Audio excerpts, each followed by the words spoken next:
Eugene was Gail's husband in the show and they were together for 41 years. While Eugene was in the game, Gail was not. She's an original character. In the game, Eugene was married to Claire and they had a daughter together. He abandoned them to join the Fireflies after the outbreak. Show Eugene also joined the Fireflies, and I think that's what got him killed. In the game, Eugene served the Fireflies alongside Tommy. As Fireflies, they committed unspeakable acts, including acts of terrorism. He and Tommy even tortured a general. After joining Jackson, Eugene volunteered for the Creek Trail and Ski Lodge patrols. Before settling with Dina as his regular patrol partner, he rotated with several patrolmen, including Jesse, Mike, and Bonnie. While they were on patrol, he taught Dina how to repair electronics. One of Eugene's main goals on patrol was to rescue people from the infected and recruit them for the Jackson settlement. Eugene eventually died of a heart attack at 73. In the show, Eugene is a Vietnam vet. He obviously survived the war, but he was psychologically scarred by what he had to do to survive. He met Gail after leaving the army. They didn't have any children, and before the outbreak, he was a botanist. He joined the Fireflies after the outbreak and served alongside Tommy, just like in the game. But he left because he was tired of all the killing he had to do with them, the same reason he left the army. While still a Firefly, he learned about the Washington Liberation Front, or WLF for short, a resistance group from Seattle the Fireflies had a loose alliance with. He eventually passed on his knowledge about WLF to Dina after joining Jackson. For a time, Eugene went on patrol by himself. It was on one of those patrols he found an abandoned 7-Eleven that he converted into a marijuana farm. He was a talented marijuana farmer, as we found out on episode 1. He was able to grow buds the size of pine cones that were also sticky as glue during winter, no doubt using his talents as a botanist. When he was assigned as Jesse's first patrol partner, he took him to the 7-Eleven after swearing Jesse to secrecy. Even though the game and the show Eugene are two totally different characters, I think they had one thing in common. They both focused on rescuing and recruiting people. And weed. They both loved weed. And that's what got Show Eugene killed. Not the weed, but the rescuing and recruiting people. I think Eugene somehow, maybe on a supply run, or a trade trip, or on patrol, stumbled onto someone who knew what went down at St. Mary's Hospital in Salt Lake City 5 years ago. And if it was someone he ran into while on patrol, maybe he couldn't save that person, and that's why he didn't take that person to Jackson. Rumors of someone immune to the infection would have spread like wildfire. With the rumor, the names would have spread too. He might have realized that there's a man and a girl in Jackson that matched the description, but might have chalked it off to coincidence or more likely as nonsense. The rumor would have stayed with him because who wouldn't want it to be true? It was nice to think about because it was hope for a better future. But then maybe he somehow saw Ellie's bite marks and correctly identified it as bite marks. Wouldn't it be ironic if he got a clear look at Ellie's bite marks after she got the tattoo and was showing it off? The very thing that was meant to conceal her secret gave her away. Eugene then decided to confront Joel while on patrol together, thinking it would be easier for Joel to come clean if they were alone. Eugene may have thought they had a connection since they were both forced to kill, but Joel saw him as a threat because he knew.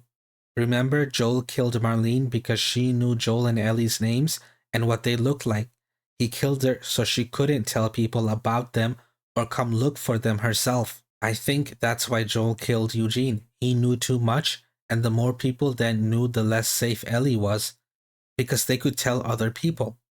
I don't think Joel even told Tommy what went down at St. Mary's. Joel couldn't just shoot Eugene and be done with it. People would have asked questions. So he made it look like Eugene got bit. That's why Jesse tells Ellie in episode 2 Eugene couldn't be saved. I think Joel trapped him somewhere with an infected and waited until he was bit before shooting him in the head. In episode 2, there's this area with a bunch of frozen infected, and I feel like that's where Joel took him.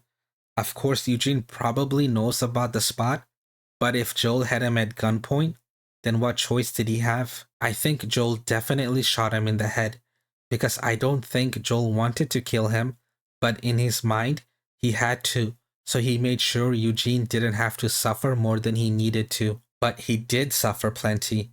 I couldn't imagine what it would have felt like to know you were going to die soon and there was nothing you could do about it except wait for it and hope it's painless. And I think that's why Gail is so upset with him. Joel would have for sure bought the body back, both because he would have felt like he had to and because he needed to show proof. And seeing Eugene like that would have scarred Gail.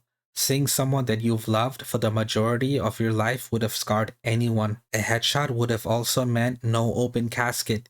I don't know if that would have affected her. I'm assuming if they had lots of friends, it would have because they couldn't have a proper send-off. On episode 3, Gail asks Ellie what Joel meant when he said he saved her at their last session. Gail has 40 years worth of experience as a psychotherapist. She is good enough to pick up on Joel's BS about what was going on with Ellie and him. From the conversation she had with Tommy while watching the baseball game, we know she also knew Ellie was lying about accepting the council's decision. And I'm sure she picked up on Joel's lies about what happened with Eugene because she says Joel and Ellie were walking side by side from the start, as in they were the same person, and a few seconds before that, she called Ellie a liar. Not someone that was lying, but a liar. And she made sure to clarify that. She might have taken Joel on as her patient to get to the bottom of it.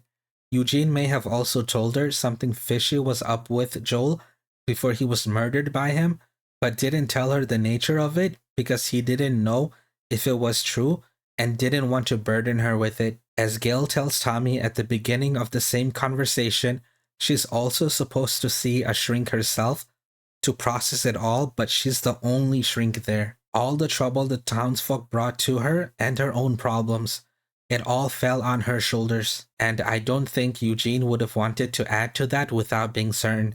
He might not even tell her if he knew the truth.